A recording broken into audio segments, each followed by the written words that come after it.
famous, number one, desirable. I do what I want, when I want, and how I want it. Leave you with the one in the air, that's how I roll. I got tons of soul, I'm a true collectible. Famous, also famous, number one, desirable. I do what I want, when I want, and how I want it. Leave you with the one in the air, that's how I roll. I got teachers, so I don't care about no gold. Better, so much better, flipping, incredible. Always on the street, so they know that I still got it. And I never feel sorry, yeah, top of the world. Top of the world. Yeah, top of the world. Top of the world. Yeah, top of the world. Top of the world. Yeah, top of the world. Top of the world. Yeah, top of the world. When I hear him come like my fuse and then ba-bum. Later, see you later, I'm about to blow this up. You can sing or sing if you want, I know you want it. It's always kinda funny, yeah, cause you I know I'm a superstar on the sky to lead you on. Haters gonna hate, it's a proof of how they love. Hey guys, I'm Si and welcome to Ace Podcast Nation, the home of our originally created story, My Story. We've just launched the third series of that show, and as an extra bonus, we are alongside that series. We're bringing you My Story Extra on Monday evenings, where possible, featuring the previous week's guest, to allow you guys to give some feedback, ask some questions, and interact with the guest following their discussion of their journey and their story. Because I know you guys prefer the live stuff. But as always, Ace Podcast Nation, home to many great shows and series, featuring top guests, expert analysts, and more on a wide range of subjects, of course. And if you prefer your audio podcasts, then we're available at the Sports Social Podcast Network, and that's all content. My Story Extra, and all the different shows we do. You can get them through the Sports Social Podcast Network on Apple, Spotify, all of those good things. And of course, the video versions always youtube.com/Ace Podcast Nation. The live shows are also on Facebook and Twitter, but the shows like My Story, which are only released as a pre-record, they'll always be on YouTube and the audio version. But yes, let's get into it. Just before I bring in our guest, a very quick update from our charity Super 6 League, which we're supporting two great charities, Maggie Centre and Mind Mental Health, this year to raise money. We've had another high-scoring round this week with lots of people in double figures. Dale Perry, came out on top with a cracking 19 points. We then had Gareth Price, Nicky Benson, and of course our very own Rodri Giggs on 16, close behind.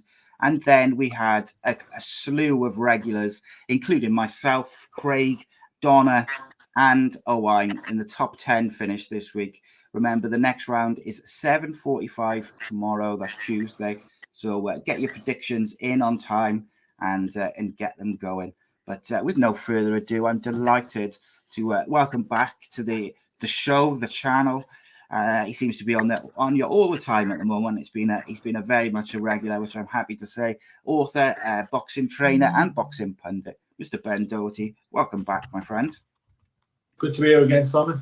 Indeed, mate. It's been good. I think I've seen more of you than my missus this last week. Yeah, we've recorded a few different shows, but no, it's been interesting. So I think before we sort of switch into kind of focus on you and your story and the episode we put out last week, we'll talk a little bit about some news which kind of broke today. And actually, you were the first person I saw sort of say it, which was interesting.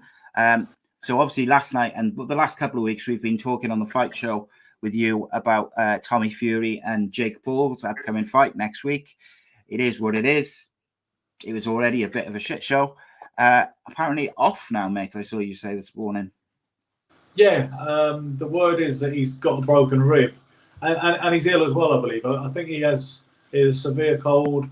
Can't remember if I saw pneumonia mentioned or not, but he's definitely under the weather, and he's got a broken rib, so he's out of the fight. Which what can you say? I mean, I couldn't care less for obvious reasons, but I realised that it seems to create a bit of discord in my post because I was a little bit sarcastic about it, saying the career-defining fight is off. I'm sure all of you diehards are absolutely gutted.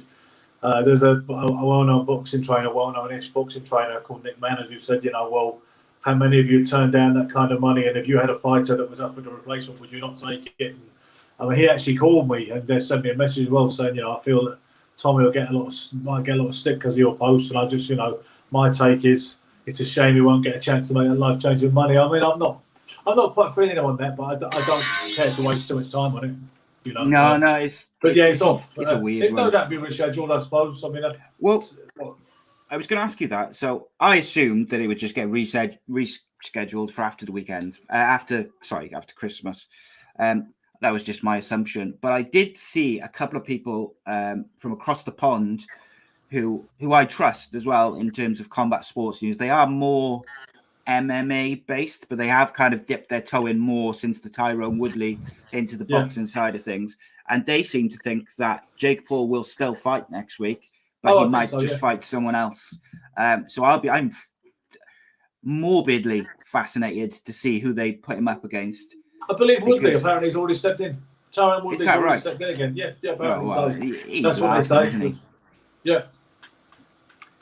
Yeah, and I mean, in fairness, Jake Paul said, didn't he, if after their fight, that if he got a tattoo of it or something on his hand or something, or if he got a tattoo with Jake Paul's name on, that he would give him a rematch. So I suppose I think he did go and get some sort of tattoo. So whatever. Yeah.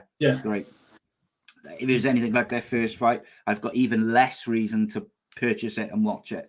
At least with the Tommy Fury one, I had the morbid curiosity side of it, of seeing whether Tommy Fury would run through him, because he was finally fighting a boxer. Now, Tyrone Woodley fight versus Jake Paul was dreadful. Tyrone Woodley was not an exciting MMA fighter in the last couple of years, so I've got no interest in watching him box. So there we go. But is what it is, my friend. So last week we put out your episode of My Story. We talked about your your upbringing and your journey through life, your early relationship with boxing.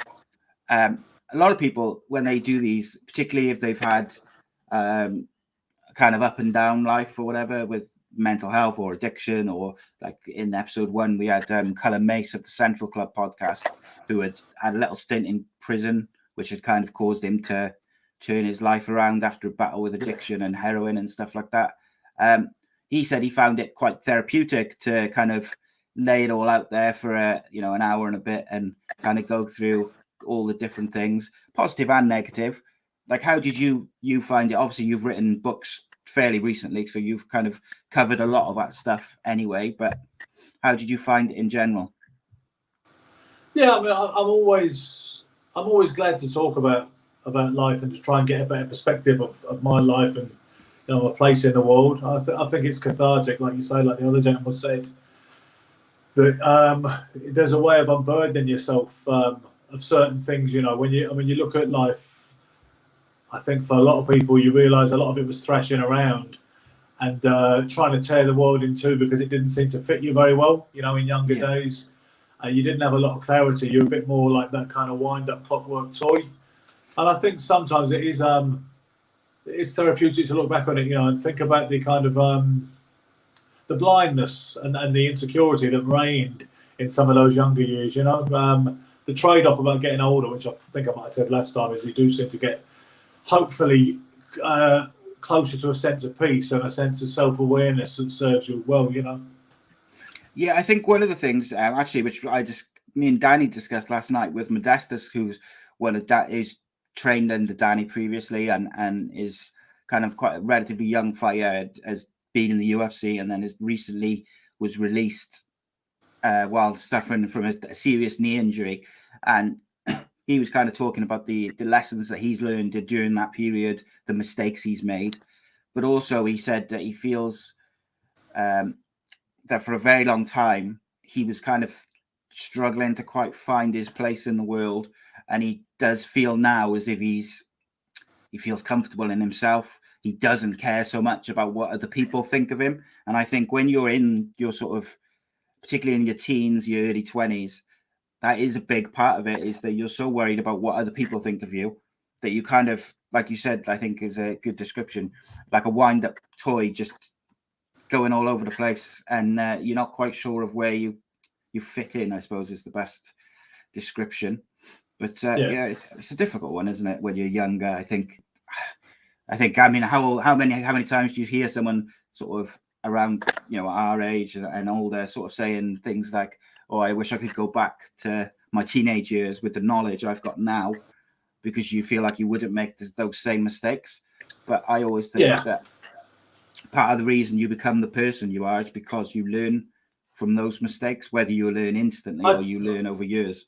Ultimately, I suppose it wouldn't be as much fun for those people who admit to having fun in their teenage years or their mid-youth or 20s or whatever. I mean, I think the old axiom, old too soon and smart too late, is a resonant one. But imagine, I remember my dad saying to me when I was a teenager, he was talking about girls and he was telling me not to worry about girls, okay?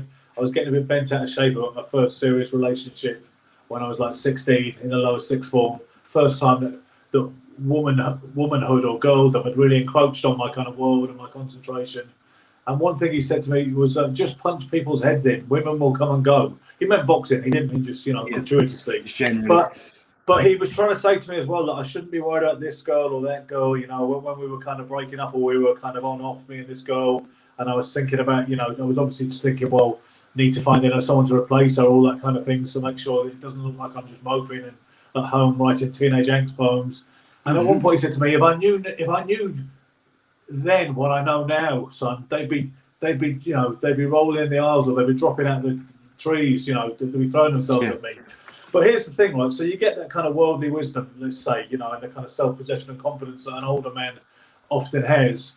And you go back to lower sixth form, I imagine you'd find a lot of those girls actually quite sort of gauche and childish. So I suspect it wouldn't really work and wouldn't really be as much fun to revisit our youth with these kind of old man brains. You know what I mean? Yeah, absolutely. And I think, like, I've quite openly said a couple of times when I've talked about my younger years, like those teenage years, whilst I made a lot of mistakes, did a lot of things I probably shouldn't have done, they were also the most enjoyable period of my life, from like 16 to probably like 21 or something. Like they were very, very enjoyable times with friends and just, you are very focused on fun and just kind of in the moment. And I, as a father now, I find myself quite often saying to my teenage sons, concentrate on school, don't worry about girls, concentrate on your football or your sports and your education and all this. And in fairness, they do and they have. But then I do find myself quietly sometimes thinking, but don't forget to enjoy it and have a bit of fun. Because ultimately, if you don't make any mistakes, I think it's harder to learn and mature.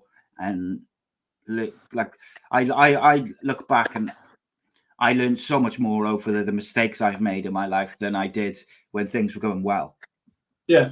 I also think it's, for most people, it's important to sow wild oats and to have adventures at a time when you don't have the kind of responsibilities that you may later accrue. To be honest with you, for me, I think my problem was doing it for too long. Because I think if I'd have had maybe even a 3 or 5 year period of gallivanting before getting a little bit more focused and a little bit more responsible about certain things, it might have been a better life path if I was trying to think of the perfect kind of trajectory.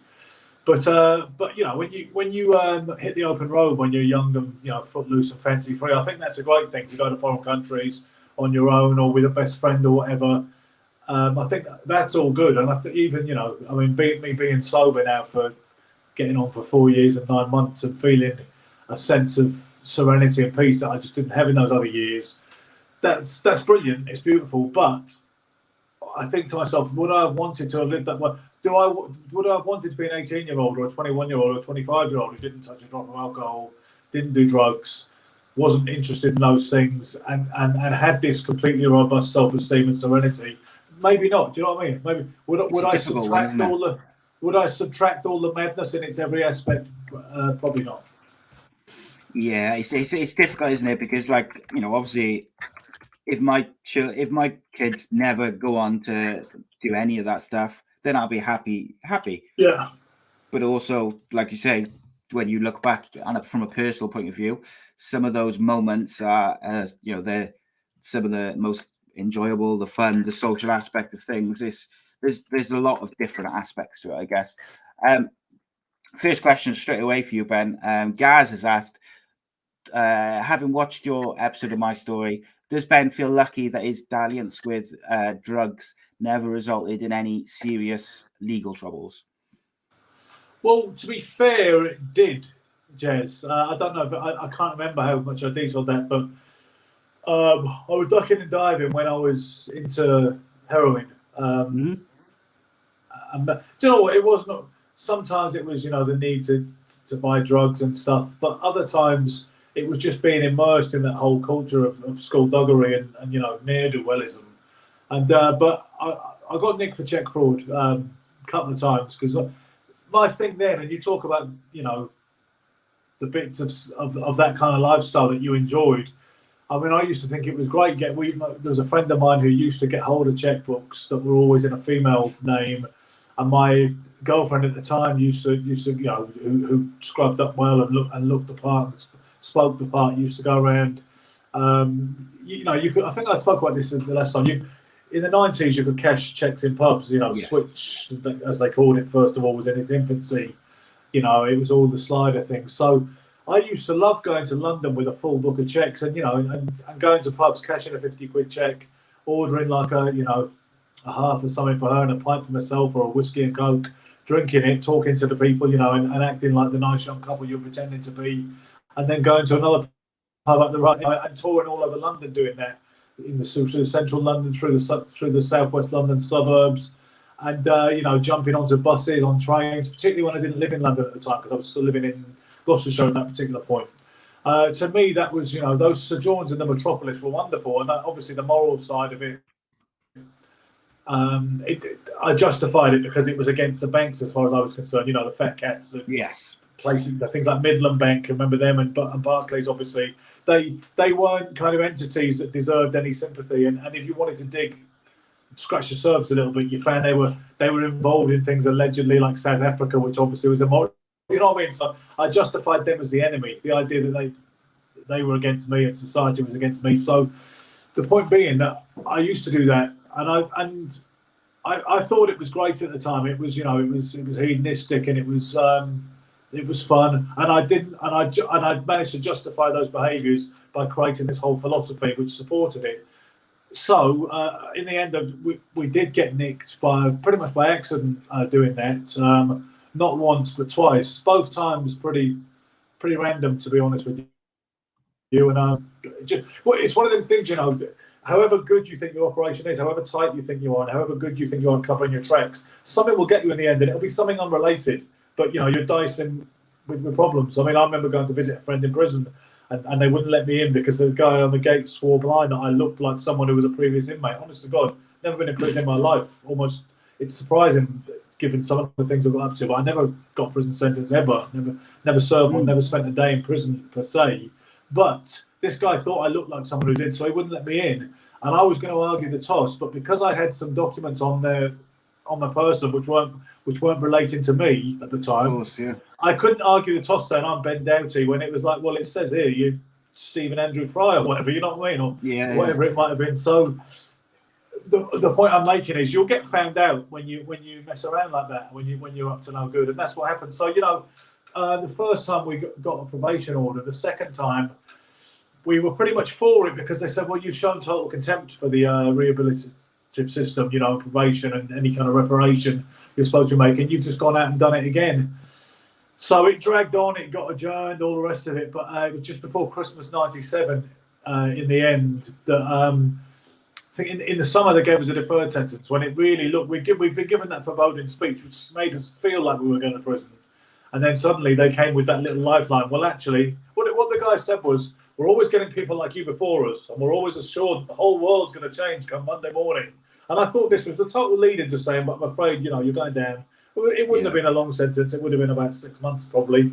But it's frightening enough when you're kind of, you're codependent in your relationship and you've never been inside and you don't want to go. So it still changes your life as well, doesn't it? Yeah. Like you've got a criminal record and all the rest of it. And I felt terribly bad for her because she was in the dock, tearful, thinking she was going down, and it was my fault really because she wouldn't have done it with it. She wouldn't have done it if I didn't do it. So anyway, then they said, well, in your case, we're going to wait and see if the world does change on Monday morning. We'll defer its sentence for 6 months. And I loved that magistrate at that time. I just said, thank you, sir. And he was like, well, don't let me down, etc. And, so The point being, then 6 months later, we went back and they said, well, quite impressed the way you've stayed out of trouble. Different magistrate this time, but what that magistrate said was, I think they were very lucky. She said to our solicitor, I'm not going to put them down, although I think I rather would have done if I'd seen them 6 months ago. I think they were very lucky to get that deferred sentence, looking at the scale of all this, business. But nonetheless, I'm not going to be vindictive or retributive. So, so they just said, pay back the money, compensate. They actually made a compensation order and said, you've got to pay this money back because this is the money, you've defrauded. But I think I hope that answers the question. It did land me in some legal troubles. I kind of more or less stayed out of trouble, anything worth bragging about since then. I was like 1990. That was Christmas 1997, just about. And I never really got into serious or potentially serious trouble since then. Did that give you like a bit of a sort of kick up the arse in terms of was it just the checks that you sort of stopped doing at that point? Didn't do that anymore. Definitely didn't do that anymore because I knew there were no more lifelines with that, But still drinking alcoholically, I guess, although not as badly as it became because this was only 97. I was only 27 years old. Yeah. Still did drugs for a bit. Maybe. I mean, we moved to London after that in 97, and we certainly made a great distance from our kind of more junky connections in Stroud. That's like, the negative little kind of village thing when you get into that behaviour in a place like Stroud. But it was a long road anyway, Simon. I wasn't remotely cured of anything at the time. I knew I didn't want to go inside. I didn't mess around with checks anymore, and definitely became straighter than things were in the valleys. But I was a very long way, 20 years in actual fact, from actually getting sober and cutting out all the nonsense and really getting honest with myself.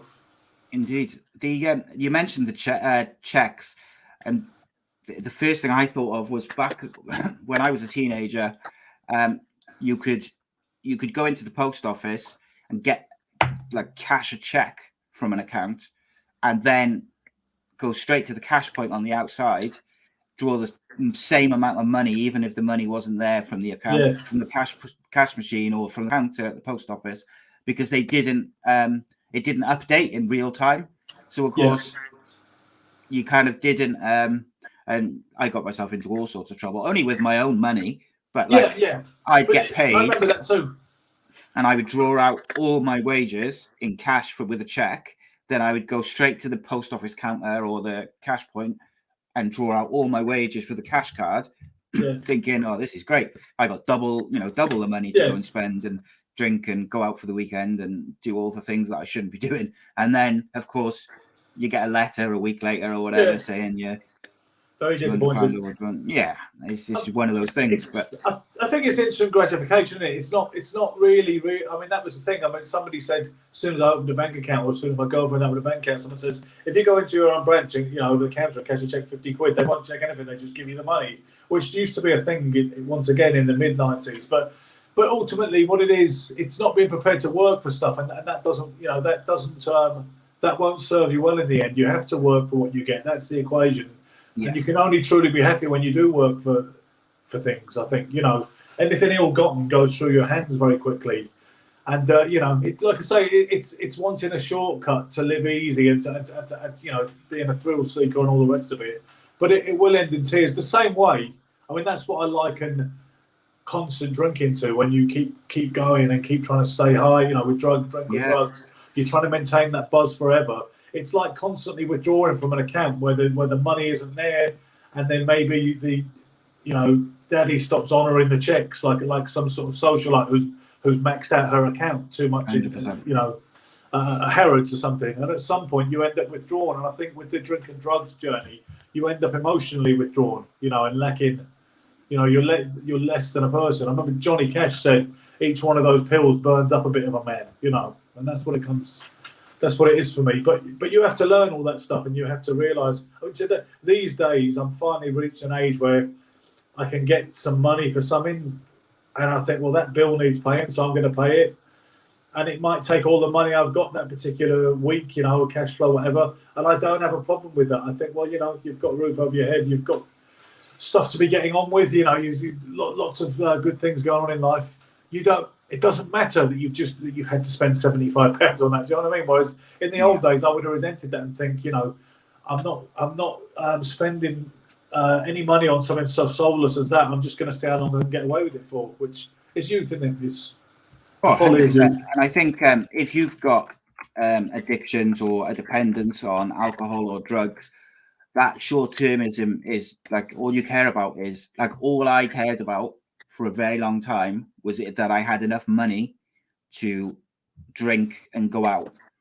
I didn't care about as long as I had enough money to buy some beers and some shops or whatever, and a pack of cigarettes or whatever, and then that kind of moved on to other substances and things like that. But that's all I cared about.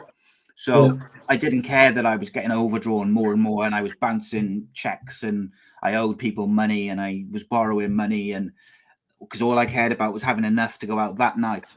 And then I would wake up, and because I knew what I would have to deal with, both from a physical point of view, but also a mental point of view, but also from people who want their money back, who you've borrowed money off, you just keep drinking. So you do it all again, borrow money off someone else, and you drink it. And it's a never-ending thing.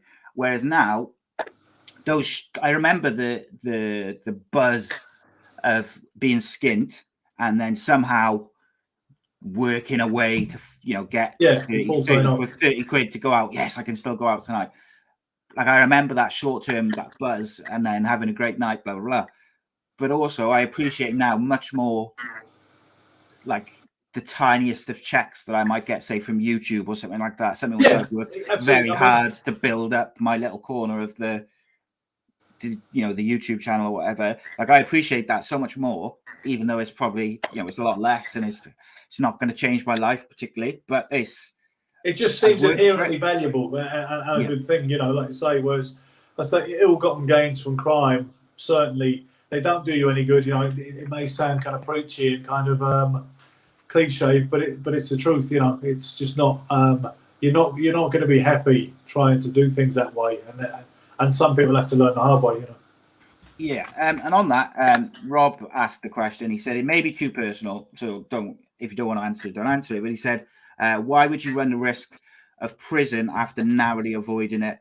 Did you think that you'd get away with it once? Did you think got away with it once? Maybe I'll get away with it again. And he said he just sort of says, I appreciate it if you don't. No, it's not a problem with entering that.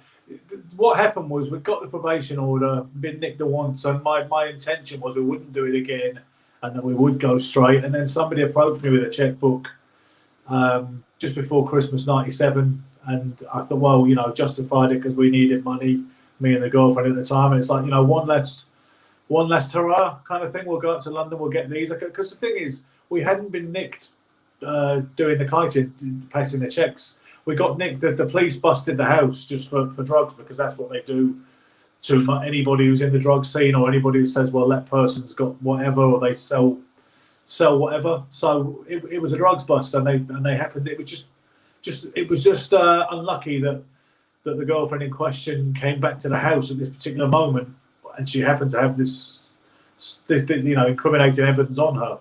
I was hoping she wouldn't come in. So because of the nature of getting nicked the first time, even though I'd kind of pledged not to do any more of that particular kind of kiting thing, it was one of the things. It was just for Christmas. We'll get this. We can earn like £1,000, 1,200 quid, whatever it was. I can't remember what the kind of sums involved were. I knew it was 50 quid a check, usually, but you had to subtract the drinks from that in every pub, because that's the way we used to do it. Yeah. And that was it. And you know what?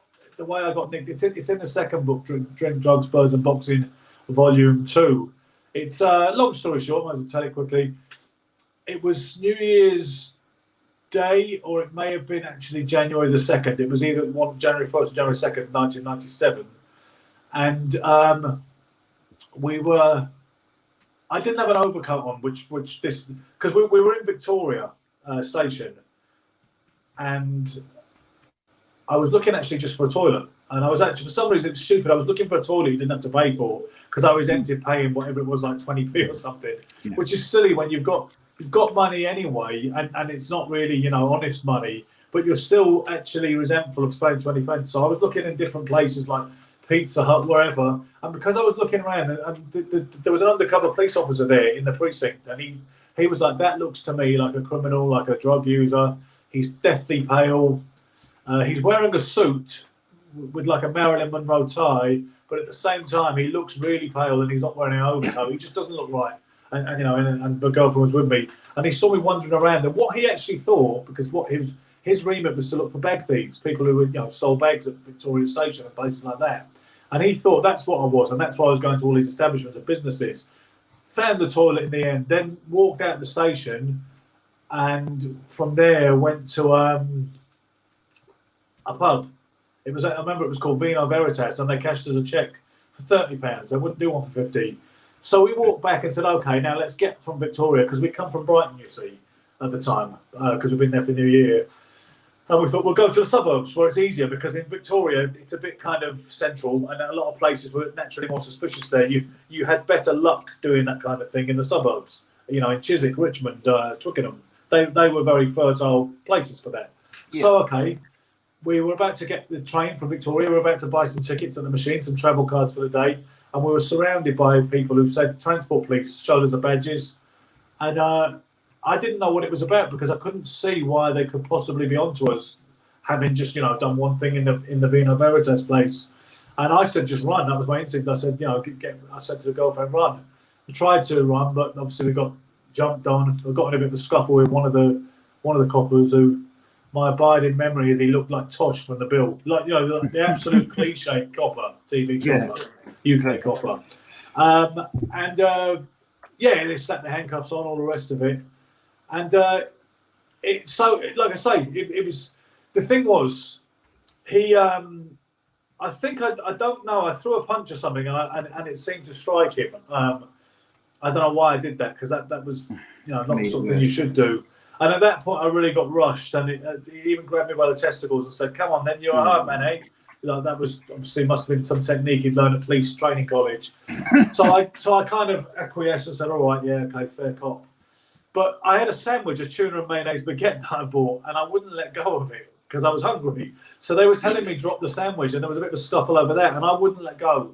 And I even took one last bite out of it, which must have been highly hysterical for the members of the public who happened to stumble on this scene. And suddenly all this kind of team of plain clothes and uniform police officers were all shouting, "Drop the sandwich!" You know, which is all a bit strange, you know. But in the end, it was okay. It was all smiles, you know. Once I admitted that it was a fair cop, there seems to be this bonhomie with the police once they've got their mark, you know, and they can be quite nice to you, and like they think it's all just a game and we're just having to play on different sides, you know. So the point I'm making there is that it was totally random, you know what I mean? I didn't feel that we'd messed up in what we were doing. It was just you know, fate, really. And obviously, I think fate meant that I was supposed to get nicked and to straighten up eventually. But it was, like I say, it took a long time. There's no way I could say once that happened in 1997, it was the straight and narrow for me, because crime-wise, yeah, but in terms of, you know, drinking was really it. I mean, I might have dabbled in drugs for a little while after that, but it was more or less flat out drinking and finding my rock bottom with that in the next 20 years after that happened, you know. Yeah, I do. Yeah, like I dabbled in various sort of drugs. My thing was, I in my teens I smoked copious amounts of cannabis and weed, and then I did like magic mushrooms and had a very bad experience, which actually caused me to have sort of issues with paranoia and stuff right up into my adult life. So I stopped smoking weed, and I just replaced it instantly with alcohol, because we talked a bit during your episode of My Story actually about how, like, when I was a kid, things like New Year's Eve and birthday parties would literally just be all the family, all my dad's brothers and sisters together, their family, their kids, and everyone would just get drunk, as in the adults. And then, so my memories of sort of what a family get together was everyone gets drunk. Probably certain members of the family would start crying. Certain family members would start fighting. There'd always be some sort of drama by the end of the night. And I kind of grew up with that. So it was and my dad liked to drink as well. So it was very natural for me to go into, to drinking a lot. And because I've got like that sort of addictive personality, I think, in that once I find something which I enjoy, I very much am sort of knee deep in it. And that's why I had problems with gambling a few years ago as well, because I was unable to do it in moderation, basically, and it caused me financial issues and all the rest of it. But I think, like you mentioned, obviously, your father drinking when you were younger, and I think, I'll ask you, do you think, similar to what I said about my experience with family members drinking, do you feel like that would have had an influence on your path to alcoholism? Yeah, I suppose so. I mean, my dad wasn't always around when I was growing up because my parents split up when I was 5. But I always remember, I remember the way he would drink, and it was something that, which I thought was great as well. I mean, I thought that I enjoyed those times immensely with him when we used to both, when I was old enough to go drinking with him, even if I was about 17, and those fantastic odysseys around the pubs of Richmond, just on a weekday. I thought it was brilliant going from one pub to the other and talking boxing and not having a care in the world. And so I think that it was. I was always destined to be like him in that way until I sorted it out. And thank God I did, because he never did. And he didn't live as long as I managed to live. I've already surpassed him by a year as we speak. And the way I'm enjoying life right now, I hope that goes on for some time. But with my dad, he never really figured out the conundrum. He would just get so remorseful and so sick of it physically that he would just lay off for several months sometimes, before he'd fall off the wagon again. But he wasn't happy in the times when he wasn't drinking either. There was a kind of purgatory that existed for him when he wasn't drinking, and his life really was boring. For me, the gift of recovery for me was that it was better than drinking. And going to Los Angeles to see Tyson Fury fight Deontay Wilder the first time and thinking, I'm not drinking. I've been sober 18 months already, and I absolutely love this life, and I love traveling, and I love experiencing the things that I only used to do. They would have gone hand in hand with drinking on a mandatory basis before that. For my dad, he did have the kind of lifestyle sometimes when he wasn't drinking that you honestly would say, you're better off having a drink, mate, because this is just so desperately grey and awful, because it was like one thing or the other. He either had to go mad, or else he had to live this almost monk-like existence, which was like no good for anybody. So yeah. But I can't imagine not going down the same road to a degree as he did, even though, as I said, my mum drank as well in a social way, always did, and drink was always available in our household growing up. But my mum drank in a very civilised way, and my stepdad, they always had wine, always had lager, always had beer. We were often given little tastes as kids. But that wasn't a dysfunctional drinking role model at all. It was constant. Alcohol was always, we'll have wine with dinner, we'll have a drink with this. It's lunchtime, it's Saturday, it's time for a pint of lager, we'll go to the pub. So I felt like I grew up immersed in alcohol. But then I suppose most people do, don't they? In our yeah, of course, yeah, and it's one of those things, isn't it? Which is kind of like a sociable side to it, but unfortunately, there's another side to it as well, which people have issues with. And I think that is ultimately, like, I don't want people to think that we're sort of saying we're frowning on people who do drink. It's just that's our experience, particularly your experience. I don't really drink. I drink probably twice a year, and even then, because of the tablets that I take for my physical health, I think I could be quite ill, so I tend not to even do it. Sometimes twice a year. It's very rare. Like Christmas, probably I'll maybe think about it, but I've got to a point now. So what I did is I stopped drinking out of choice because I felt that it was not doing me any favors. Yeah. And particularly my wife was pregnant, and when my wife was pregnant with my oldest son, who's now 17 next week, so like when she was pregnant with him, I really felt that I needed to make certain changes. So I'd already stopped sort of doing any sort of drugs, and I was like, right, I need to stop drinking, or at least first of all, I think I just was like, I need to sort of slow down. And then obviously you have different interests, because my wife was pregnant, so she didn't want to go out and sit in a smoky pub at that point, because you could still smoke in pubs and things like that, because she was feeling a bit sick and ill. And then it kind of went from that to, I don't think I drank for a good few years, really. And it's only probably in recent years where I've not even allowed myself, but occasionally I'll have maybe a couple of beers or something like that. But it's just not something I can't cope with the hangovers. It doesn't appeal to me at this point in my life. I don't know why. Maybe. I think ultimately you're supposed to go out of it at some point. I still think it's brilliant, the whole thing of, going on a bender when you're younger. The mystery of a night out, when you and a mate might go out on the town, wherever it might be, and you don't know what's going to happen, do you? It's an adventure, because you're not sure where the chips are going to fall. Obviously, often you might be looking to meet some girls, whatever, and just looking for fun and looking for kind of mayhem. And I still think it's a beautiful concept, really. And when you get there, you wake up in the kind of light-hearted carnage the next day and say, so hang on, who was that bird at the mixer, and what were we doing in that Morris Minor in any case? And I think that's part of the wonder of life, isn't it? Because everything can be so boring and predictable sometimes, or a bit monotonous, with responsibilities, all that. I think the opportunity to escape from it all is still great, isn't it? Where you're like, to hell with this, or you wake up on the Saturday morning at a house party and be like, who fancies a cocktail? Who's with me? And you stick the Clash on or whatever, and everybody's getting down. I still think that's a great thing, and you should get it while you can. But it does end in misery. I think for a lot of alcoholics, let's say, it gets to a point when the party is over, but they haven't left. And those times are not coming back, and that's why I'm deliriously happy to grow up a bit and get to a point where I don't need a drink in me anymore to do anything. Far from it. It's far better for me if I don't have it.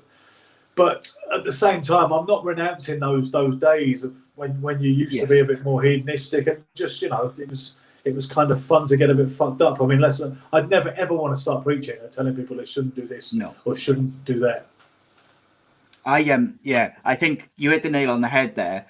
For many years, it was kind of like night out, back to a house, party, drink all through the night till you all collapse and fall asleep. Wake up, start drinking again, and if it's a Friday and into a Saturday, you go all day Saturday and whatnot. But then I got to a point where people would start growing out of it, and they were starting to meet partners and have families, and I wasn't. I was still almost sat in this house, and there was a couple of times where I would go into town on my own because my other friends weren't interested, and I'd end up at strangers' houses at these house parties with just people I'd have met, and I kind of was still going, and then I was just like, that's it, Simon. I mean, I used to hang out with younger people to camouflage those behaviours a little bit more, because, and then when they start growing up as well and they suddenly have other things they care about and other responsibilities, you resent it. You're like, what the hell's happened to them? They've become like this born again, librarian or something. What the hell, man? But all it is a natural process of maturation that some people experience that I just didn't seem to experience, and I had to nearly lose everything in order to go on that journey, of recovery, where I started, to get things back and get a sense of peace and happiness, But you're absolutely right. It's like you say, friends stop wanting to do it at a certain point, so you find other people, you find surrogates who do want to indulge that stuff with you. 100%. And like I say, it's just one of those things. And like Lorna said, just there, Reese's mum, she says there is another side to it. Like, it does destroy families and destroys people's lives if they're not able to get a handle on it. And during the episode 1 of the My Story series with Cullen, which I mentioned earlier, we grew up like 5 minutes away from each other, but just 10 years later, he's 10 years younger than me. And we had a very similar upbringing. Like, our parents were together. We had a good upbringing. We were very loved. We weren't like from a broken home and things like that. We were both quite shy and quiet in school. And then we went up to high school. We were quite quiet. And then we kind of, in our teenage years, began to discover other things. And we had a very similar path but I narrowly, and when I look back with hindsight, I narrowly missed. You know, it was like a sliding doors moment where if I'd made a slightly different decision or things had gone a bit differently one night here or there, I could have gone on a similar path to him into to, you know, more problematic things with legal problems and prison and things. So when I look back in hindsight now, I think myself very lucky that I marginally have kind of avoided those things. But I also count with alcohol, I count that more than anything, that I could have gone such a different way if I hadn't stopped it when I did, because I do feel that I certainly wouldn't be the father that I like to think I try to be to my children, and I have been for 17 years. Like, I don't think I would have been if I'd carried on drinking. No, well, when I went things, it's difficult. When I went into the rooms of AA, I wasn't allowed to see my kids. That wasn't something that had gone on for long, but we got to that point finally. She'd said, you know, stay away, you're not good to it, either one of them. You know, so, and I didn't have a home either, and I didn't have a passport or bank account. I think that was kind of it, you know. I mean, so I didn't have any of those claims to reality that help you get on or get back on the ladder. You know, didn't have a place to live, didn't have bank account, didn't have passport, didn't have access to my children. So I'd kind of, you know, I'd messed everything up. I'd fucked everything up. And I didn't really have anywhere else to go except a meeting in Brick Lane on that particular. I think, you know, I remember it was March 23rd, 2017. You know, so. I mean, I sit in this flat. I walk now from the. I mean, I told you there's a bit of a problem with the boiler today, but that's survivable, right? But this is my flat. I can walk from the kitchen in my flat where I was doing the interview because of what I told you about the issue with the boiler tonight, and because I was getting low on charge, I walked into the lounge here. This is my home. I love it. You know, I love sitting here on a quiet night, sober, talking to you. I mean, I couldn't. If this was back in the old days, I wouldn't be talking to you sober. I'd be holding it together, and I'd still be sparkling and saying stuff, and you wouldn't be disappointed with what you got from me. But I'd be drinking probably either you know, out of a glass or perhaps even covertly out of a cup that happened to contain rum and coke or something. You know what I mean? Just to keep going, and then I'll probably. Sorry, I was just going to ask: were you openly a drinker, or did you ever get to a point where you were like secretly drinking? So my thing was, I used to drink before I went to work to take the edge off when I was still able to, because I was always able to function and go to work, but I'd have like a glass of wine or a can whilst I was getting ready to go to work after very little sleep and things like this to take the edge off. Like, were you someone who needed to, because obviously there's the almost stereotypical thing, isn't there? People sometimes think of alcoholics of having a bottle of vodka in the bread bin and, you know, hidden around the house and things like that.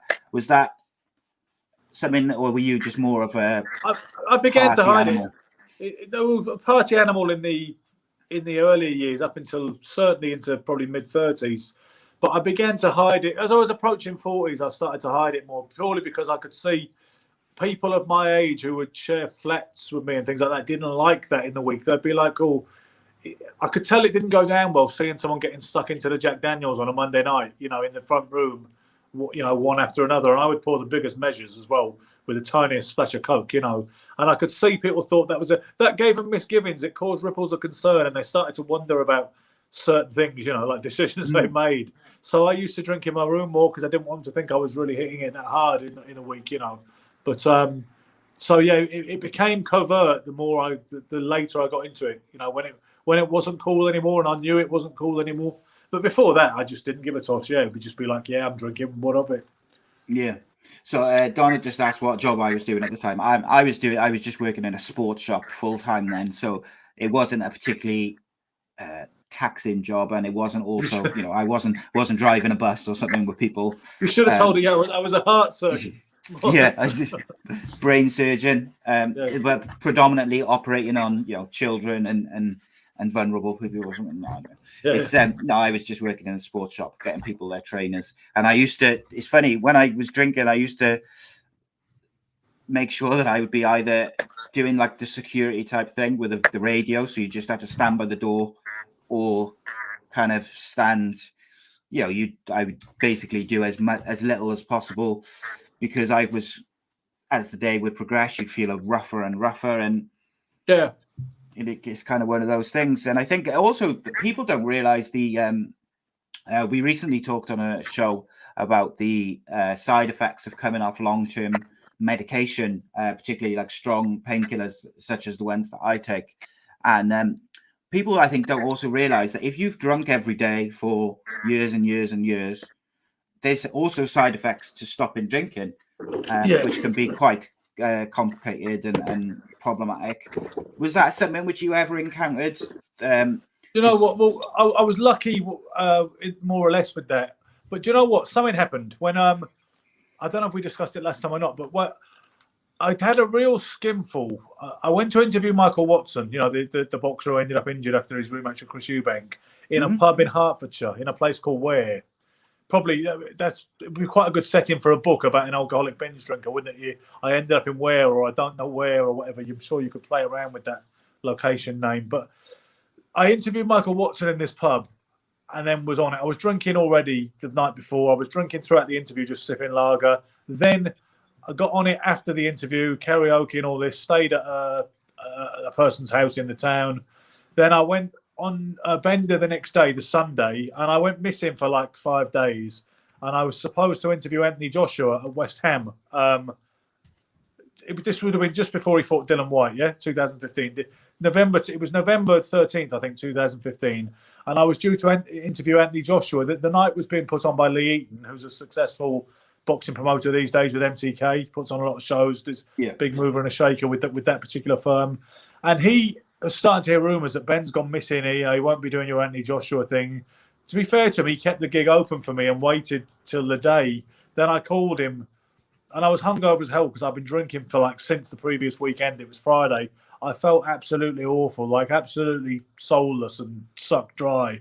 And I didn't know whether I could even do it. But I said to him, I'll come along and do it. I'll be fine. And I had a few Guinnesses at the venue. And it was pie and mash was being served as well. They were going for this kind of East End kind of feel. And I managed to get some of that down. It's the first thing I'd eaten properly, first meal I'd eaten in days. And then I got on stage with Anthony Joshua and didn't feel too bad, to be honest with you. I got through the interview. It was okay. People clapped and people liked it and said, well done. But then the next day I had to go to Bristol because I had a journeyman heavyweight at the time, who was fighting somebody. He ended up fighting Yuri Fury in his last fight. But this fight was just against some guy that I've never heard of since.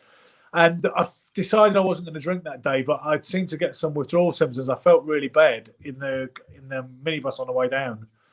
And then at the venue, I felt really ill, and then I needed the attention of the paramedics. And sort of, I've got tight-chested, like I was having an asthma attack or something. So when he was fighting, I was on my back in the ambulance getting given oxygen or nebulizer or whatever. And that, I think, was like an episode brought on by the sudden cessation of alcohol to my system. So that wasn't good, and people there. Dominic Ingle ended up filling in for me that night because I couldn't do the corner with my fighter, and he took a bit of a dim view of it. I think people did say, "Oh, what's the matter with that guy? He's really untogether. He's a pisshead. He couldn't even do this, that, and the other." And then later on, when I got into an argument with weigh-in with Dominic Ingle about something else, he said that I'd been slagging off Kell Brook and he didn't want me in the press area. Me and Dom are fine, by the way, today. But I just want to stress that. I'm not trying to reopen that. But I said to him, I'm an independent boxing journalist and I'll say what I like. He went, no, you're not. You're an alcoholic. And I said, can't I be both? But yeah, that is my story about withdrawals. Yeah, I mean, I'm sorry. It couldn't just be simple, could it? It had to involve Anthony Joshua, Dominic Ingle and Michael Watson. Of all Beat that. Things, Indeed, I was going to say, it wasn't just a basic thing. You had to have some of the biggest names in British boxing history in there as well. Couldn't make it up. Yeah, indeed, mate. It's one of those things. So there was a question from Craig earlier on, which I missed. I want to go back to. There was two questions. So he said, what was the with the checks and the drug use and stuff, what was the sort of timeline in regards to your boxing? And then he also asked, what was the trigger for you to finally change? Well, I wasn't boxing basically in those years. Those were the lost years. I started boxing January 1980 when I first started attending the club in Stroud. It was called Roxburgh House ABC. I had my first bout March 1981 at 11 years old. I had my last senior bout up to that point in the summer of 1988. So that was 7 solid years of boxing, from 11 to 18. I had 34 bouts in that time. I won 25 of them. Then I didn't box. I left home at 18, got myself a job, etc. Went on this bit of a journey that I went on. I went to America at 20 years old. Got into certain things when I was in America, that things I hadn't done before, things I hadn't seen before. Then when I got back, when I was 21, when I got back from the States just at the tail end of 1990, just about to turn 21 the next year, I started going to the gym. Initially, we only went to the gym, me and my dad, because we heard Sugar Ray Leonard was going to be there because Dan Sherry was fighting Chris Eubank. It was Eubank's first defence of the WBO middleweight title. He won off Nigel Benn. And because we knew the Thomas and Beckett, I used to train there back in the day whenever I'd be in London visiting my dad. We had relationships at the gym. He said we should go down there because he had heard a rumour that Dan Sherry was training there. And maybe if Dan Sherry was training there, he was managed by Sugar Ray Leonard, so maybe he would be there. So long story short, Leonard wasn't there, Sherry wasn't there. But I went there to have a workout because we figured that was the most easiest way for us to be in the gym in case anything special happened. And Leonard turned up. So, I was just having a workout like everybody else, because anyone could. A lot of famous pros train there, but anyone could train there as long as they paid their daily fee, So because of that, I got talking to an old manager called Harry Burgess from South London who was interested in me. He'd been interested in me when I was 15, just in a kind of, he took a kind of friendly interest, helping me out with little tips and stuff like that. And then at this point, I'm 21. His whole thing was, long story short, we started chatting. He started, he told me to get some pads with the guy who trained his fighters, go on the pads with Ryan for 4 rounds. And it all seemed to become this thing suddenly where they were like, well, maybe he should, he's only young. Why doesn't he do a bit? He could do okay, etc. So my dad wanted me to turn pro. I thought I did. I was saying, yeah, let's do this. But to be honest with you, I wasn't. My heart wasn't really in it, and my head wasn't really in the game either. So I trained with them for a few months. But the ultimate upshot was I walked out the gym one day over something and nothing. I stormed out over just some nonsense when I was just looking for an excuse to pull the plug on it. To be honest with you, so even though I've been training in the gym and sparring with guys when I was 21 in 1991. I hadn't had a bout since I was 18. And then after that, I walked out the gym. I never went in one again until I walked into Gleason's gym in 2002, tail end of 2002. And I started training there. And then I started boxing again, So the point is, during all that check fraud and all that nonsense, I wasn't boxing at all. I wasn't going to the gym and I wasn't going to boxing shows. It was like a 12-year hiatus fully from that whole scene. The final trigger for change, like I say, in 97, getting nicked and coming very close to being sent to prison, that was something which pretty much distanced me from the drug life and the petty crime.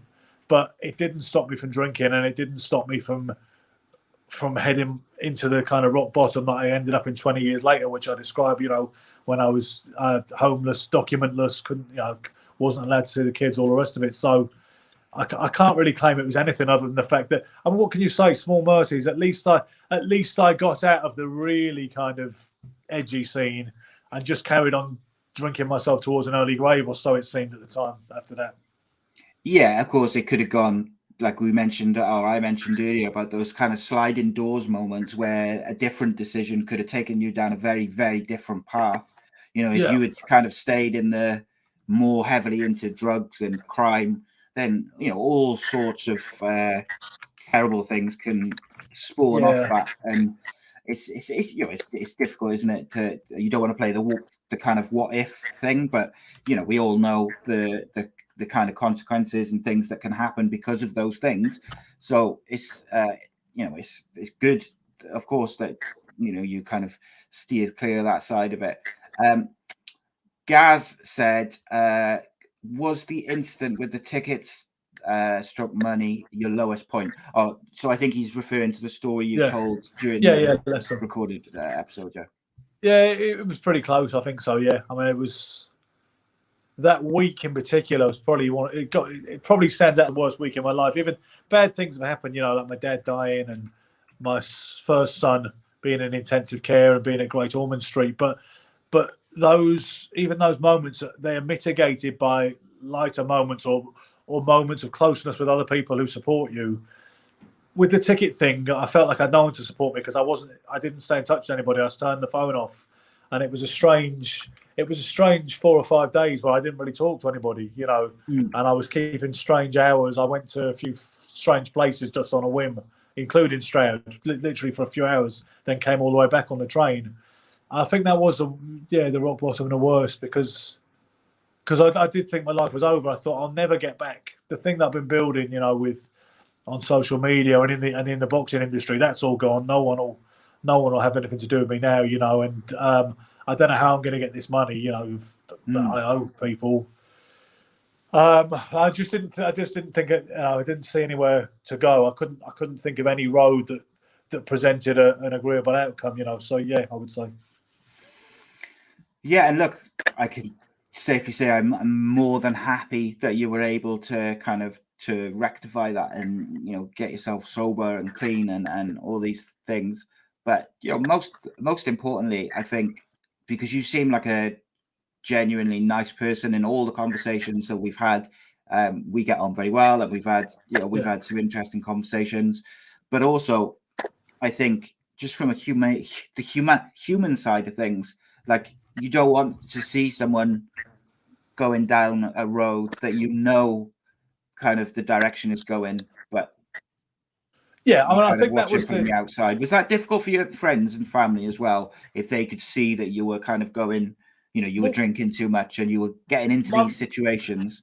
My mum didn't really know, and a lot of friends, some friends knew. Obviously, I got one good friend, a fella called Mark, who knew absolutely, and would be the one to to bail me out of certain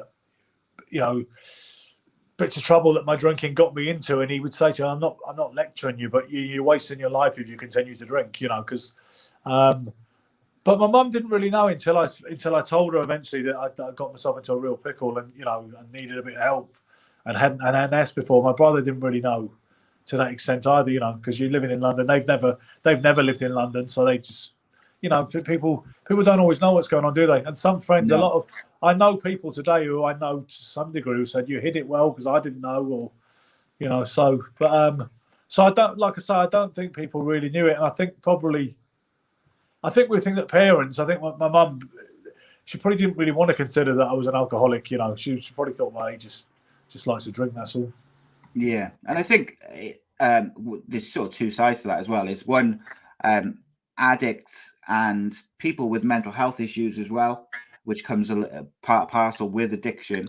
I think they're very good at hiding them, and you become accustomed to half-truths and lies and things to cover your tracks. And I think the other side of it is obviously because your mum was not living in the same area as you, then of course it becomes a little bit easier to sort of shade her from that, or shelter her from that side of things.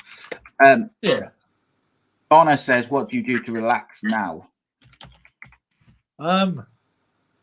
Just relax, I guess. I mean, when people say that, they mean to switch off, right? Because some people say they need something to switch off from their day-to-day time. I mean, I do. As soon as I got sober, I enjoyed running again, pounding the road, especially at midnight.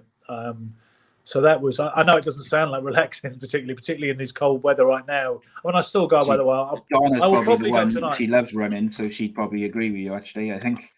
I will probably go tonight on the road at some point by about 11:30, midnight-ish. I think it's really beautiful running in the dark, just by myself with the music on, with inspirational tunes running in your head. You've got your own little Rocky video sort of forming. And I really enjoyed that again when I got sober. So that was a thing. But you know what? I like doing so. I mean, when I finish talking to you, I may go live again tonight on some platform or other talking about something that's been going back and forth on my page today, or else I'll carry on banging on. I'll carry on getting on with the Benitez biography that I'm writing. Get stuck into that. There's always something to watch. There's always new films to watch or new books to read, and that does me. You know what I mean? I don't really have a job that I find so kind of taxing or boring that I need to escape from it anyway. I mean, I make my living from boxing, whether it's doing the personal training sessions working with fighters, working with amateurs or working with professionals, or whether it's commentating or interviewing. You know, I mean, in last week I went up to Leicester to interview an old school fighter by the name of Rocky Campbell, who was a pretty big name in this country in the 70s. You know, so it's more of a lifestyle, really. I don't really. One thing that would seem weird is the whole thing of going out down the pub and getting smashed now for any particular reason, you know. So I just stay busy. I write. I talk to people like Simon on Ace Podcast Nation. I go running. You know, I do the training and stuff. I spend time with my girlfriend, obviously, who's also sober. So that kind of gels. That's it, really. I think, you know, there's something to be said as well. So, speaking from my personal point of view, I found it easier to not kind of crave those things that I know are going to be destructive for me, because I'm kind of doing things that I enjoy. So it's rare that I kind of come away in the evening or night or wherever it may be where I'm so frustrated, or like, you know, like when you've got like a job which is just dragging you down and you've got to do it because you've got to pay the bills. Like, I've had those jobs before, but like the only thing which gets me down at the moment is my pain. Whereas the mental side of things, I think things like podcasting and talking to people and doing those, that helps me so much that I think I don't crave those things that were so destructive for me for so many years. And obviously you're writing books, you're doing boxing training, you're doing things like podcasts and things like that. You do your own stuff on social media. That's all stuff that you also enjoy doing, as well as, you know, trying to, you know, get paid for it and whatever, but you enjoy doing it as well. So it's almost goes hand in hand, doesn't it? Yeah, I mean, I'm genuinely grateful for every day that comes. You know, and I think I enjoy every day that comes. There's plenty to do. There's people to talk to. There's projects to get on with. I mean, it's just there's never enough time. There's not enough hours in the day to do all these wonderful things. So it's just I'm really grateful to be sober. So I'm still really enjoying it. I'm still buzzing off it. You know what I mean? I still think, you know, this is kind of cool that like it's still new, even though it's not new anymore. So I think that's the key to it. The other thing felt really old and washed out, but you know, there was this compulsion to keep doing it. Whereas this particular lifestyle still feels fresh to me, and it still feels like there's a long way to go and a lot to explore with it. So I couldn't believe when you told me that story about when you asked for a non-alcoholic lager and you tasted it and it was alcoholic. Like, that seems like such a trap for an alcoholic. Like, in terms of, you could have drunk that and no one would have been any of the wiser, and that could have been the start of a relapse. And of course, you haven't relapsed in the time you've been sober. Like, tell, for anyone who's sort of not aware, tell people that sort of story, because that was quite you know, it's amusing because it didn't lead to any issues, but of course it could have. Well, no, I was about 40 odd days sober. I remember I was it was the Xboxers meeting, which is on the first Sunday of the month in the Old Street area of London.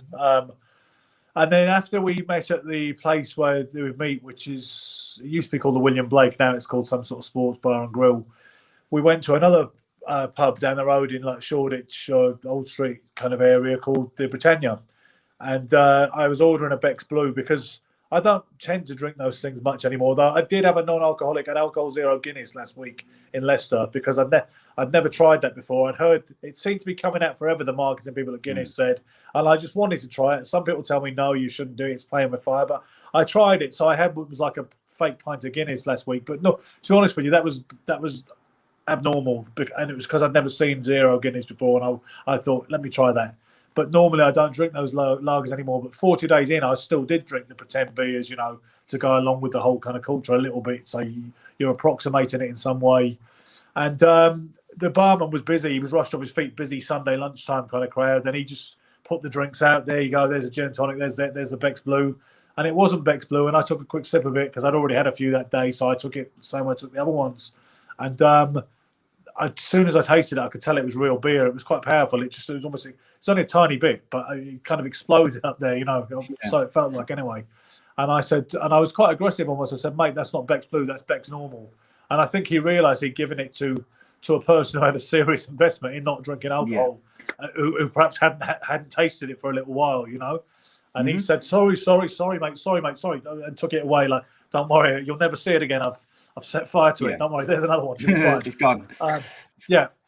But I actually went outside for a bit and to get my thoughts together, and then I came back in and thought, it's okay, nothing to see here. You didn't do anything. I did remember thinking, does that mean I'm not 45 days sober anymore, or whatever it was? Do I have to go back to 0 again? I better ask them at AA tomorrow.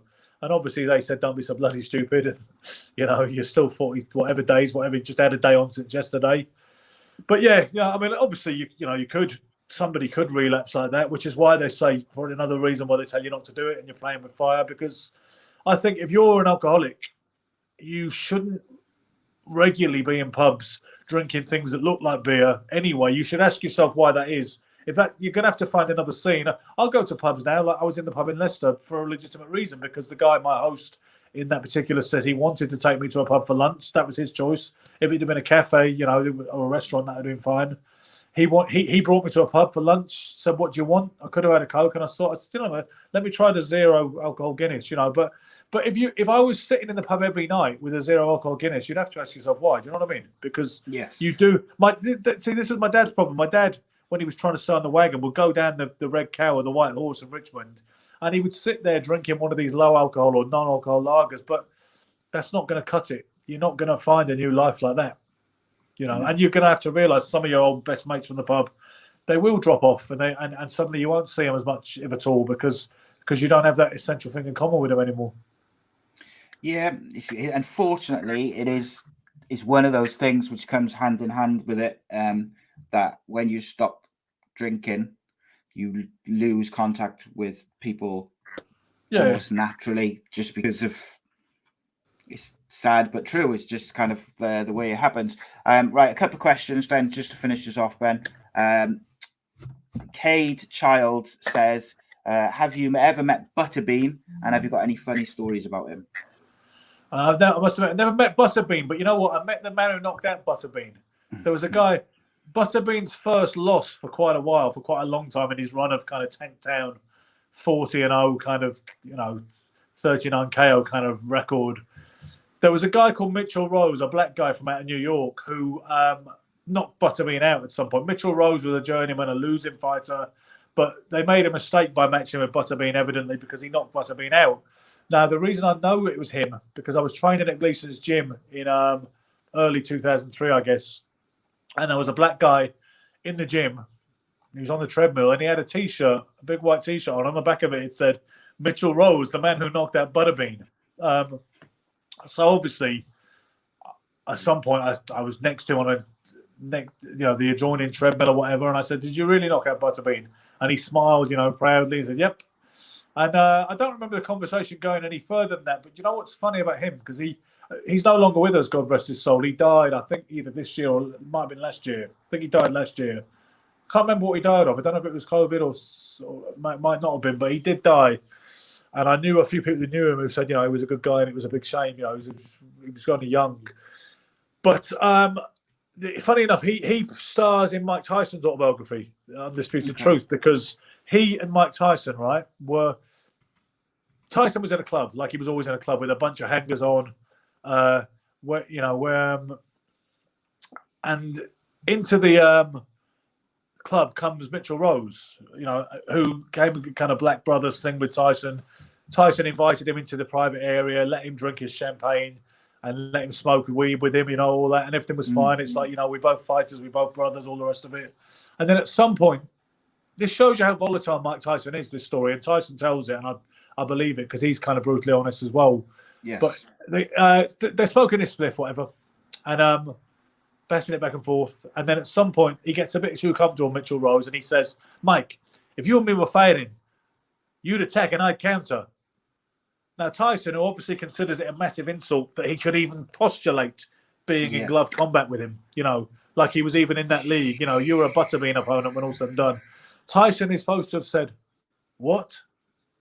And then the guy said, "I said you'd attack and I counter." And then Tyson is supposed to have knocked the split out of his mouth and said, "Get the fuck out of here." NIGGA, you know. And had him ejected from his miss. So they ended up having a street fight out in the street because it was light outside suddenly. Well, you've been in the club so long that the dawn has risen. Yeah, and so Tyson ended up, going into a full-on episode, really, one of his psychotic episodes he goes into and setting about the guy. He tells a rather unseemly story about putting the icing on the cake, as it were, by wiping his arse on this guy's mink fur coat that's perhaps come off in the melee. That's Mike Tyson for you, So that's my story that starts with Butterbean and ends with Mitchell Rose. But I never met the fat guy himself. It's a hell of a story, I gotta say. Mike Tyson comes across to me as unpredictable, I think is probably the way I would word it. Craig asks, how many books have you written? Craig, I'll also, when Ben will answer this now, but I've put a link in the description to this and the My Story Show, which has got the Amazon page of Ben, and it's got all of his books on there. I know Danny has ordered at least one, if not a couple. So, but yeah, Ben, how many books have you written in total? Says Craig. 3 at the minute. There's obviously Drink, Drugs, Birds and Boxing, volume 1 and 2. There's Throwing in the Towel, which is kind of the conclusive sequel to my story. And then I'm currently working on a biography of the great Wilfred Benitez, who a lot of people know him as the youngest world champion in boxing history at the age of 17 back in March 1976. He's in a bad way these days. He has chronic traumatic encephalopathy, pugilistic dementia, brain damage, neurological difficulties. He's cared for by his sister Ivani, and he's completely reliant on her care, which is a big shame. But he was certainly one of the greatest talents in the history of boxing, and he was a 3-weight world champion. He fought Thomas Hearns, Roberto Duran, and Sugar Ray Leonard. He beat Duran, lost to the other 2, but acquitted himself very well. And some people say he's like the 5th king. People talk about the 4 kings: Marvin Hagler, Sugar Ray Leonard, Roberto Duran, Tommy Hearns. Some people say the kind of missing member of that particular kind of royal ensemble is Wilfred. So my working title for it is the 5th king. And I'm about 15,000 words into that. I'm targeting 60,000. So cracking on with it every day. Is that something that you're enjoying doing as well? Is there ever a point where it's a bit of a chore to do it? But I know you said you like to do something on it each day. Yeah.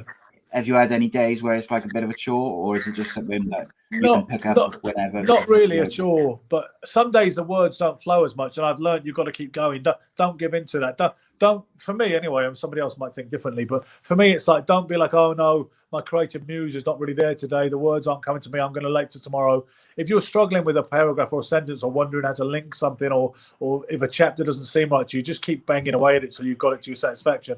Go to bed on it being like, that's good copy. That I'm happy for it to appear like that, and I would like to read that myself if I hadn't written it, and just keep going, because what you build up takes on a life of its own at some point. Once you've got about 20,000 words or something, it's you're not going to let go of it at that point. I don't think you might abandon something after a few pages, but you're not going to abandon 20,000, 30,000 words. And you read it back, and some things you might not even remember all of it, and you're like, "This is good," You start to feel fresher. The longer you get into it, you go back to the early bits, and you think, "This is, I'm feeling this almost like somebody else wrote it," So yeah, I don't think it's a chore, and I think if ever you're finding it a chore, you've just got to keep banging away and keep going. Who was it who said the components of genius, or the key to genius was 5% inspiration and 95% perspiration? I think that was the axiom that I remember. You've just got to keep doing it, So, and also, I'm finding out loads of interesting stuff about Wilfred Benitez and the 1970s boxing scene in general, and his links with obviously people like Duran and Carlos Palomino and Sugar Ray Leonard and all the rest of it. I'm finding loads of interesting stuff that I didn't know before, and I'm looking forward to it being finished, obviously, and putting it out, because I think it will be a different thing for people to read something that I've written, which is not about me, and it lives or dies by how good a portrayal it is, and how interesting a portrayal it is of a great champion. I think I'm really looking forward to it. I think it's liberating to get away from the subject of me and actually now get stuck into some other stuff, which has got, you know, which I'm not selling on the basis of, oh, you know what, I've had a bit of a crazy life, me. This will just be, it's probably more of a, it's in a funny way. I think I'll be prouder of it when it's finished than the other ones, maybe. Interesting. That is really interesting. So I think this is a great question to finish us off, actually. Gaz said, can you finish us off with the funniest or wildest story from boxing story that you can think of? Funniest or wildest boxing story? Just I mean, I put you on think, the spot a bit. yeah. I mean, what, relating to my own life or relating to Well, I boxing? think just something that you've witnessed or you've just been involved, or it could be anything really, I suppose. Let me think. I mean, there's a lot of them, I suppose, that could be seen that way. I mean, I think I'm trying to think whether I should go, like, say, for something which relates to boxing in general, or whether or it's something that is more from my own experience. Just, I would say, go with whatever you think is the funniest or the wildest is what he's looking for. So I suppose just anything maybe where you've witnessed or heard about, or could be anything, I guess. So many stories. I don't know if it's the funniest or something, but I think, at the time when I was said to have a lifetime ban from matchroom shows at one point, and I remember that the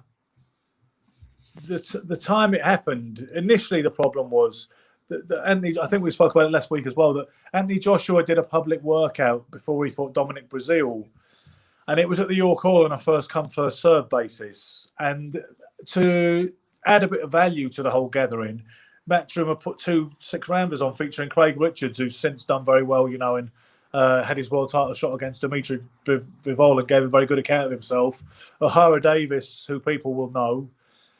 And I turned up. I've been drinking all day. I mean, it was only in the early evening, this show, but I've been drinking all afternoon, sunny afternoon in Shoreditch, with a fairly kind of boozy ex-girlfriend and some South African guy who was a major twat, to be honest with you. This particular guy, he latched onto me to serve his own purposes, and then stabbed me in the back as soon as things kind of went south. But there was never any. I should have known. It's the company you keep. Sometimes is the fortunes that you will reap. So me and him, we'd had a real skinful of a place called the Georgian Vulture in Shoreditch, and we thought, well, best thing we can do now is get round the York Hall, and start lording it there, in a way that's not going to end well. So I turned up.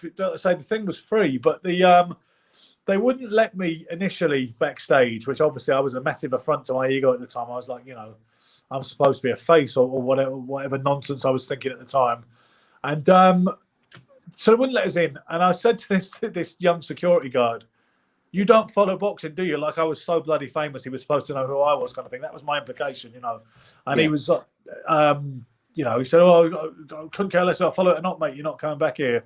So then my mate Spencer Fearon got me and this little chick I was with I call her the Pitbull. Her name's Cherie Valentine, and she was kind of somebody that I met from the white collar boxing side of things, and she kind of latched onto me from it. She's a good girl, though. She's got heart of gold. So I guess I was drunk and trying to show off to her a little bit that I had all these connections. And so Spencer Fearon gave us 2 VIP passes, which he managed to get from wherever, because Spencer's got links and all the rest of it. So I remember walking backstage and triumphantly showing this badge to the guy who wouldn't let me in, as if to say, "Natch," And then just as I got backstage, Dylan White was getting interviewed by Kugan Cassius. And I was like, "Well, I'll do an interview next, Dylan, if you don't mind, but I just need to charge my phone, mind you, because it's running out of battery." So I plugged the phone in and I was drunk, in a way that I thought I was getting away with it. But other people are no doubt stone cold sober and working, and I'm expecting to do what I'm doing. Then Anthony Joshua's entourage arrive.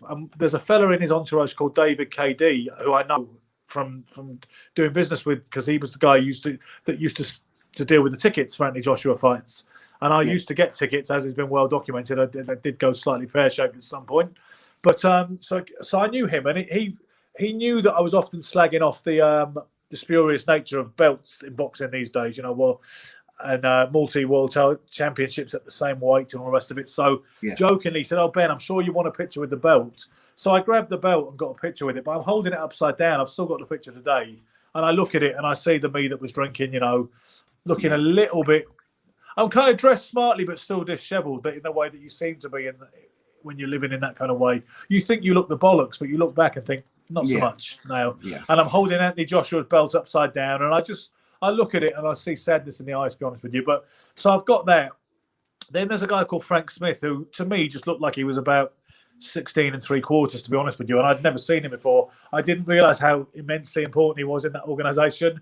And I didn't realise that he's not a good guy to piss off. So he's saying, we've got to clear this area. Everybody get out of this dressing room now. And I'm like, bollocks, you know, your call is mine. And, you know, I've been here more times than you've had hot dinner, son, you know, because anyone who's been around boxing knows every nook and cranny of the York Hall like the back of their hand, because you've been in corners with fighters, you know, dressing rooms and all the rest of it. So I refused to leave. And then there was a whole, you know, the full weight of SA UK security were telling me I had to leave, including what, you know, and they've got some big bastards on that firm, you know, and I get on well with them all now. But on the night, I wasn't having it. And in the end, I agreed to leave, but said, I'm leaving my bag here and I'm whatever, and et cetera. And so they probably should have just chucked me out there and then, but they didn't. And I continued to get more pissed. Then I went up to Eddie Hearn and said, "Oh, we've got to do an interview, man. You know, let's do an interview." And he said, "Yeah, well, let's do it a bit later, Ben. You know, Eddie's ever the diplomat." And then when the show finished, I decided I was going to go backstage and get the interview with Eddie Hearn. And these security, including Frank Smith, weren't going to let me anywhere near the backstage area. You know, they weren't having it. So I got into a full-on scuffle with this. The biggest security they've got is a fella. His name on Facebook is Brown James. I'm guessing his name's probably James Brown. But either way, he's on as Brown James, and he's just humongous. He's got his, you know, he almost has his own orbit, you know, his own postcode, you know, for certain bits of his anatomy. So he's a big guy, and I've heard he's actually the most mild-mannered out of the lot of them. But I was really getting his rag out because I wasn't having it. I was going backstage, and you get out my way, you tosser, and all this. And then just at this point, and there's the full-on scuffle. They're trying to take the laminate off of me, you know, and all the rest of it. So Eddie Hearn walks out at that point, and I just suddenly say, "Look, Eddie, sorry about these wankers. Is there any chance we can do the interview tomorrow instead?" And Eddie is so diplomatic and non-confrontational. He went, yeah, Ben, give me a call. That'd be fine. When really he thought, you must be fucking joking, mate. He just wanted to get out there and he didn't want to talk to a drunk person. But there was a bit of a standoff between me and Frank Smith and the big guy. And in the end, I just gave them this contemptuous look, like a stare down, macho, and then just walked away and took the little, you know, pit bull with me and was like, "Come on, we should not stay where we're not wanted." And then, for good measure, I put someone on Facebook saying, "Oh, Jobsworths, and they better hope they don't run into me in a dark alley," just full of ego and bluster and hubris. It was, you know, the personification of hubris. And then the next time, I decided 2 days later, I believe, was because this was a Tuesday night, if memory serves. 2 days later, I believe, was the final press conference at Osterley, Sky Studios in Osterley kind of area, you know, near Hounslow. Okay. And I just turned up at this press conference expecting I was going to be let in. Like that would, you know, this is the kind of, this is the mentality you have sometimes when you're immersed in something like addiction and alcoholism. I turned up thinking that there wouldn't be an issue. And Eddie Hearn was at the gate, just because he happened to be at the gate for whatever reason. And he saw me and he said, "Ben, mate, it's not going to happen today, I'm afraid." And I said, you know, which is still being ludicrously nice, really, you know. Of course it is. And I said, "Why not?" And he said, "Well, because of your behaviour on Tuesday night, Ben. You were paralytic. You know," he said, "I mean, you were being an absolute pest. I should have told you to go home, you know, and all this, but, you know, so I wasn't allowed in, but I couldn't leave it at that, and it couldn't be that simple for me. So I said to him, because he even said, you know, "I don't mind doing a piece with you here. Yeah, that's fine, you know, but you can't come in, all right?" He said, "It won't be a long-term problem, but just keep your head down. I don't want to see you at this event or anything related to it. I don't want to see it in the weigh-in." He said, "Don't worry, it won't be a long-term problem. Let us get this event out of the way," which I think is very nice and decent of him. But I'm walking away from the scene, defeated, not admitted. And then I see Spencer Fearon, who says, nah, don't worry about that. I'll get you in. And I should never have taken him up on that offer. But, being the way I was at the time, I just said, okay. So he took me in a different way through the staff entrance, said, give this guy a laminate, give him this, give him that. And because he knew, Spencer's one of the most charismatic people I've ever met. So everybody loved him in the building, so he was like, okay, there you go. And he took me up to the Market Cafe. So I didn't go to the press conference. I wasn't that stupid because I thought, Eddie Hearn had seen me walk in there. But what I did was I texted Eddie Hearn saying, I'm on the first floor in the Market Cafe if you've got time for like a coffee later and we can maybe do that interview. And I thought that was diplomatic. Obviously, it was a red rag to a bull. They were like, what the fuck have you done letting him in, Spencer? What are you doing? Because I happened to put Spencer in it. So I said, Spencer, let me in. I'm in the Market Cafe. So, Eddie, when you're finished with that, press conference, I expect an audience. It just shows you the arrogance and the hubris and the blindness of it all. So, obviously, that wasn't a good thing. And then when the weigh-in finished, I carried on getting people as they were coming out of the interview of the press conference, and I was not weighing, and I was interviewing people like Johnny Nelson as they were coming out. And in the end, before long, the Scottish security guard came up to me and said, "I've been told by Eddie Hearn to escort you off the premises," and. So that was that. I had to go, and as I left, I saw all the SA UK guys glowering at me like they were thinking it was a proper, there was a proper antagonism between me and them. They're like, "That's that silly bastard from the other night who was off of his head, who was doing that, this, that, and the others." I was a marked man, and I was definitely persona non grata. So, after that, I was obviously couldn't go. I didn't go to the weigh-in, I didn't go to the fights, and all the rest of it. But shortly after that.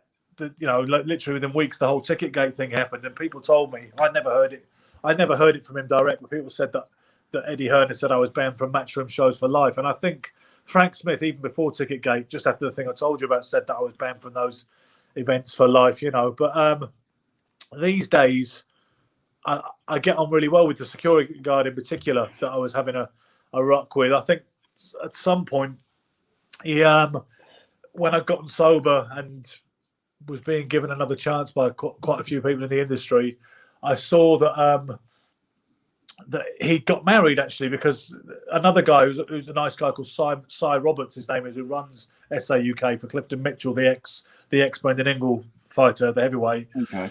He posted on his wall about this guy got married. It was one of his friends, and I said, "This looks like that guy I had a bit of, that I was a bit leery to. I had a ruck with." I said, tell him, all the best to him and his lady." And this guy saw the comment and liked it and thought, "Oh, that's that stupid drunken idiot who was, who thought he was the Incredible Hulk."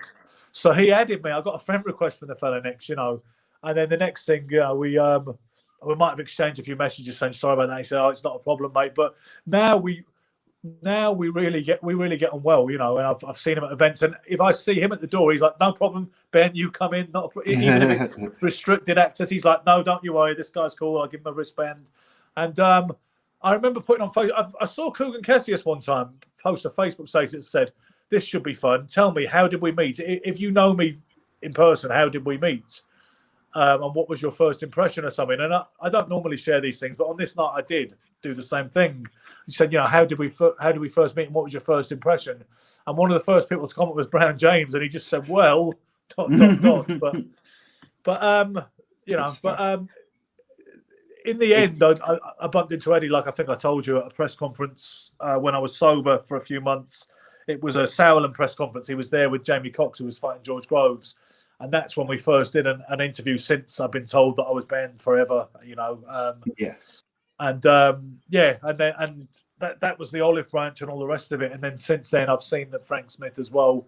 So I am glad, because it would have been a bit silly getting banned, because I did say to Eddie at the time when we had the problem that I could do without getting banned from the major power broker in British boxing for the next 30 odd years, Yeah. But I'm not sure it's what.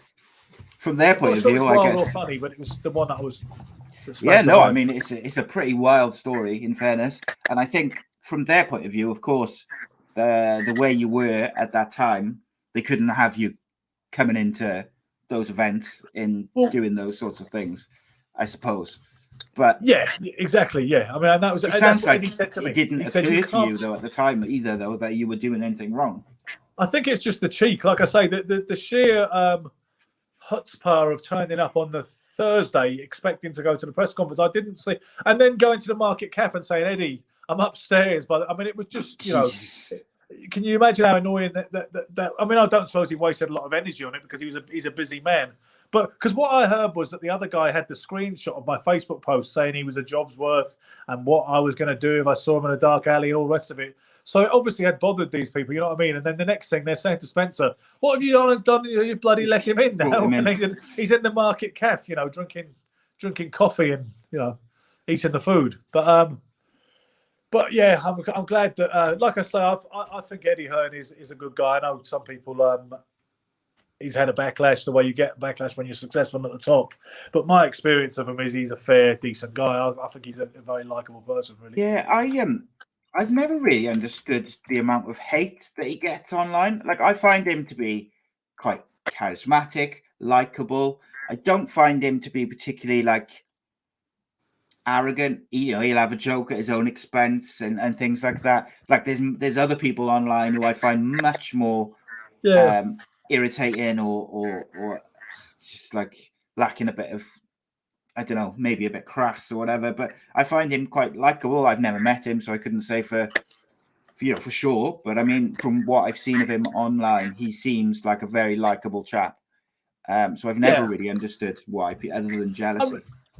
He's a salesman, and sometimes he might say things that contradicts himself. He's selling one fighter or a fighter, and then people who are vigilant about that might think he has contradicted himself. That you're trying to sell this opponent. Next minute you're telling us because Fury's fighting him, he's not a good guy. But that's just the way hyperbole works, isn't it? But I mean, I thought it was fair enough of him to say this won't be a long-term problem. And he said, that day at the judo, he said, it's not even my problem. He said, I don't care less. He said, but everybody's talking about it, Ben.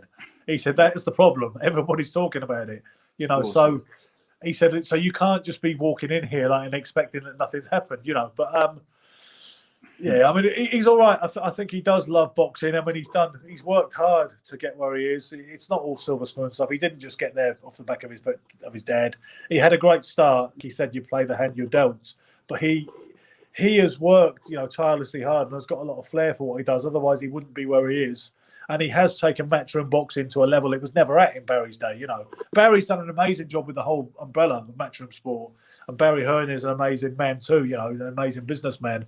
But Eddie, there's plenty of useless, lazy sons out there of rich, influential, successful dads who never quite cut the mustard and never quite fill the old man's shoes. And I think Eddie, he's obviously not. It's not the case with him. You know what I mean? He is a dynamic person in his own right who's achieved a lot. So I ain't got a problem with him. 100%, Ben. Look, Ben, I really appreciate you giving me more of your time this evening. Guys, please do subscribe to youtube.com/Ace Podcast Nation.